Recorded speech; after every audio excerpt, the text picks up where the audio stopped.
साथियों नमस्कार। स्वागत है आप सबका बीपी सिन्हा की चौपाल में। वो कहते हैं ना कि बाप बाप होता है। अभी कल तक कुछ यूं लग रहा था जैसे हिंदुस्तान की सबसे पुरानी पार्टी एक नई नवोदित पार्टी के सामने घुटने टेक दिए हैं। यूं लग रहा था कि राहुल गांधी, सोनिया गांधी और खड़गे ने अरविंद केजरीवाल के सामने अपने घुटने टेक दिए हैं और उनकी सारी शर्त को मान लिया है।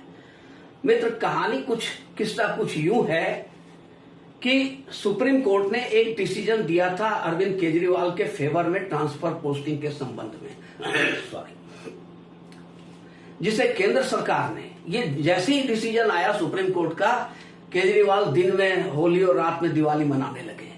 लेकिन केंद्र सरकार ने तत्काल प्रभाव से एक ऑर्डिनेंस ला करके सुप्रीम कोर्ट के इस डिसीजन को डस्टबिन में डाल दिया। अब केजरीवाल बिलबिला उठे, पागल हो गए केजरीवाल और पूरे हिंदुस्तान का चक्कर लगाया। उन्होंने विपक्ष के एक एक नेता के दरवाजे को खटखटाया और उनसे इस बात का आश्वासन और समर्थन मांगा कि केंद्र सरकार इस अध्यादेश को राज्यसभा में पास नहीं करा पाए, राज्यसभा में यह अध्यादेश गिर जाए जिससे कानून नहीं बन पाए। तो कमोबेश हर नेता ने उन्हें आश्वस्त कर दिया, लेकिन एकमात्र कांग्रेस पार्टी रही जिसने उन्हें साफ मना कर दिया कि हम आपको ना कोई सहयोग करेंगे ना कोई समर्थन देंगे। अब केजरीवाल के खुराफाती दिमाग से, उनकी जो खुराफाती दिमाग है वो चालू हो गई और कांग्रेस का नस दबाने के लिए उन्होंने पंजाब में, चूंकि उनकी सरकार है, उनके पास पुलिस है, उनके पास शासन व्यवस्था है, सब कुछ है, तो उन्होंने कांग्रेस के भ्रष्टाचार को पंजाब में उजागर करना शुरू कर दिया। कांग्रेस के भूतपूर्व उप मुख्यमंत्री श्री ओपी सैनी को उन्होंने गिरफ्तार करवा लिया और भूतपूर्व मुख्यमंत्री चन्नी के खिलाफ घेराबंदी शुरू कर दी। अब इन बातों से कांग्रेस घबरा गई। कांग्रेस को यूं लगा कि जो ये हमारे भ्रष्टाचार का पोल खुल रहा है, इससे इस चुनावी वर्ष में हमें बहुत नुकसान हो जाएगा। वैसे कांग्रेस को भ्रष्टाचार से डरने की तो कोई बात ही नहीं है। कांग्रेस और भ्रष्टाचार का चोली दामन का रिश्ता है, लेकिन चूंकि ये चुनावी वर्ष है और बीजेपी अगर भ्रष्टाचार का कोई आरोप लगाती तो इसे उतना तवज्जो नहीं देती जनता, लेकिन एक दूसरी पार्टी कांग्रेस पर तिल पड़ी है, भ्रष्टाचार के आरोप लगा रहे हैं, इससे कांग्रेस घबरा करके केजरीवाल से समझौता कर लिया और उनकी शर्त को मान लिया। अब केजरीवाल खुशी से फूले नहीं समाये कि अरे मैंने कांग्रेस जैसी बरगद को झुका दिया अपने कदमों पे। ये गुरूर केजरीवाल के अंदर आ गया और उसके बाद उन्होंने एक रिट दायर करी सुप्रीम कोर्ट में।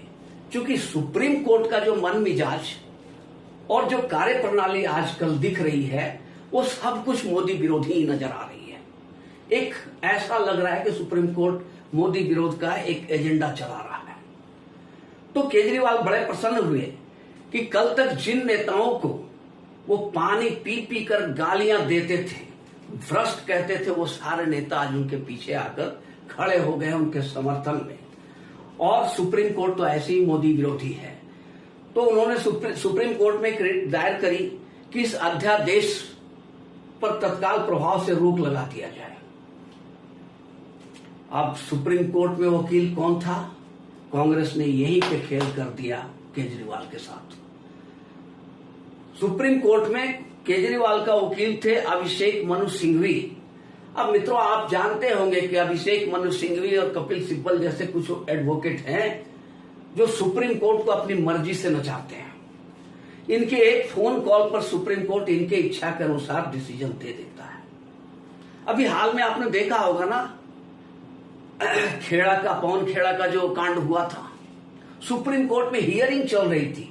इसी बीच अभिषेक मनु सिंघवी इसको लेकर पहुंचे पवन खेड़ा को और हियरिंग रोक करके इस पर डिसीजन दे दिया सुप्रीम कोर्ट ने।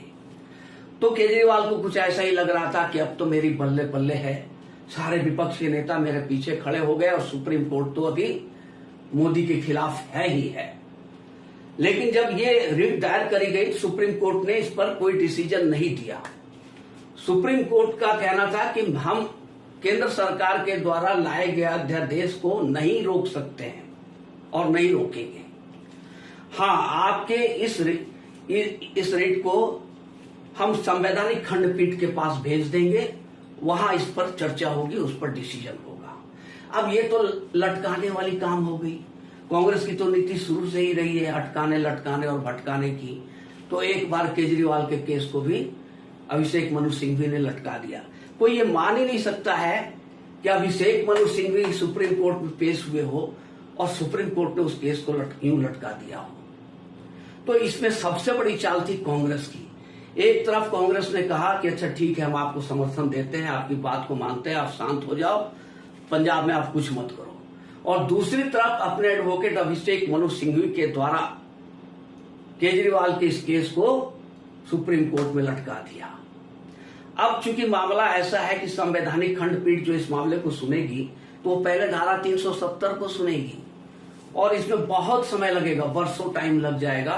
कहने का मतलब है कि ये सारा केस अटक गया और राज्यसभा में ये अध्यादेश पारित होकर के कानून बन जाएगा। इसके बाद केजरीवाल के हाथ में कुछ भी नहीं रहेगा। तो केजरीवाल जो बाप बनने चले थे वो फिर से बेटा ही बन गए। पुनः मुझको भवा। एक बार की तो यूं लगा था कि केजरीवाल ही केजरीवाल हैं। कांग्रेस जैसी विशाल बरगद को उन्होंने अपने कदमों पे झुका दिया। लेकिन अभी केजरीवाल जी, आपको बहुत कुछ सीखना है। अभी राजनीति में आप कच्चे हो, आपने बचपना बहुत ज्यादा कर लिया, थोड़ी मैच्योरिटी आप दिखाओ। तो मित्रों, ये वीडियो अगर आप लोगों को अच्छी लगी हो तो इसे लाइक करेंगे और चैनल को सब्सक्राइब करेंगे। धन्यवाद।